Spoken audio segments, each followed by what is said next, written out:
It is the original Vermillion Bird type from the days of Medarot 3 with Longon and friends. It is SZK00 Sphink,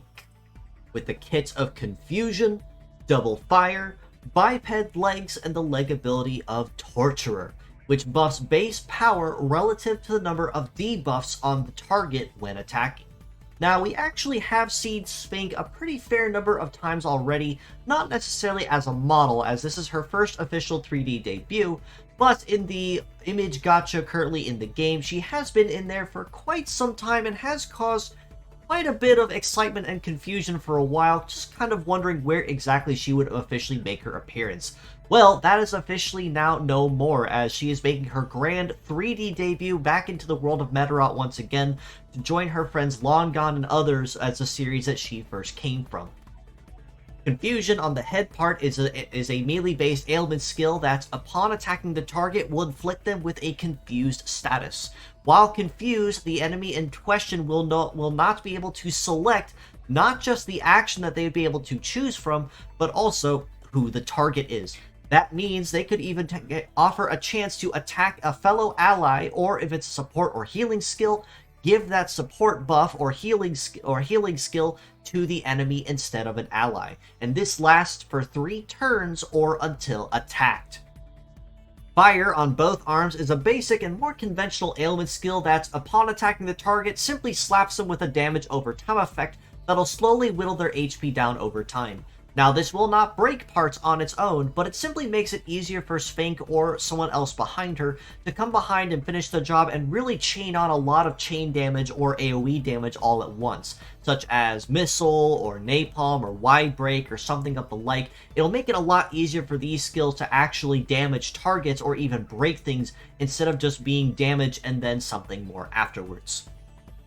Biped Legs, that means that she has pretty good coverage across most terrains, as Biped have arguably the best well-rounded coverage when it comes to terrain compatibility. But when it comes to Sphink, that's really kind of all she brings to the table. She is a dominant ailment-based fighter, especially between Confusion and Fire, and Torturer is a nice way to kind of round out that package that is her. But her stats across the board,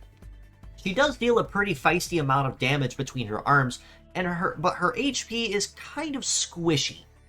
with a head HP of about 3150, arms about 2550 each, and legs at 3200. It will be pretty easy to knock this bird down if a good enough hit and a strong enough hit does end up making contact. Leg stats of 801 for mobility is pretty nice mid-range of where biped legs tend to want to sit at. An evade of 1008 isn't too shabby either, as it means she will have a pretty good time dodging or grazing incoming attacks. Melee resist of over 1160 is very, very nice, as it means she can hold her own pretty well up close and personal. And a shoot resist of 970 isn't too bad either. Not necessarily the greatest, but still pretty close to where you want to be with that lower line if you really want to keep her on the field.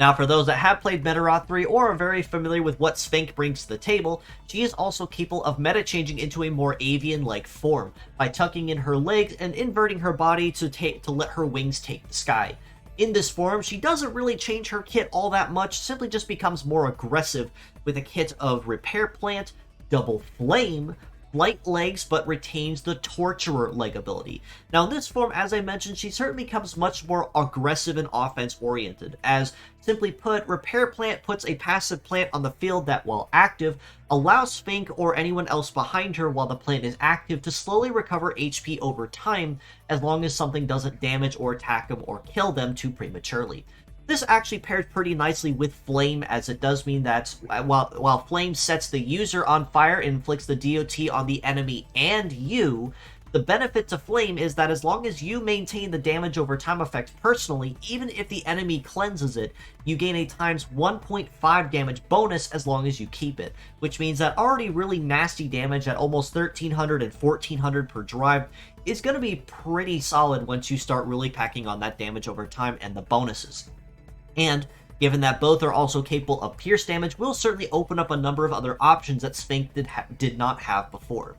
In this form, of course, her HP pool does come together at about 11,000, almost 12k, 11.5k at this point, which is nice, but it's again just all her HP pooled into one. In this flight-based form, her mobility will go up significantly to 1065, which is expected for flight-based legs like her, but also par for the course. An evade of over 2200 is really nice, though, as it means that she will certainly hold her own, being able to dodge or graze incoming attacks moderately well. And a melee resist of 1180, almost 1200 is really nice. Not a lot of real change there. And the same can be said for her shoot resist, which actually goes down just a hair, down to about 938, as it means that she will keep relatively stable performance compared between her flight and her biped-based forms. All this being said, though, as a pure set score, I still do have to rate her about a 5.5 out of 10. Given that even though Repair Plant and Flame is a really nice combo as it's a way to help keep her HP up, assuming nothing intercepts her or damages her sooner than that,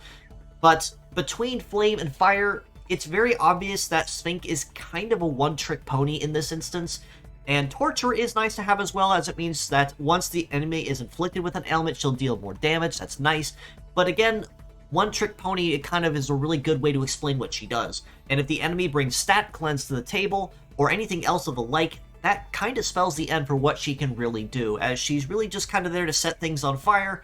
and after that, that's kind of it. As mixed parts, I sadly do have to rate her considerably lower at a 4 out of 10, primarily for the reason that Confusion and Fire,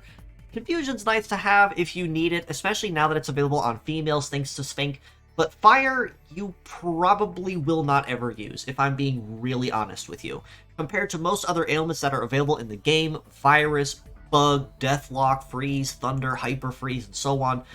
damage over time buffs, or debuffs in this case, Fire, Melt, Fire Shot, Melt Shot, they really don't have a lot of viability, primarily for the reason that they just don't deal enough damage per tick to really count as anything significant. Now, if this changes to where they say double or even triple the amount of damage of HP that you lose per tick, that might be subject to change, and in that case, Sphink might become incredibly nasty on the field. But until then, if you're going to collect Sphink, she's really just going to be there just to complete your collections, but I really would not expect much from her if going to set things on fire is not the main primary goal of you fighting on the field.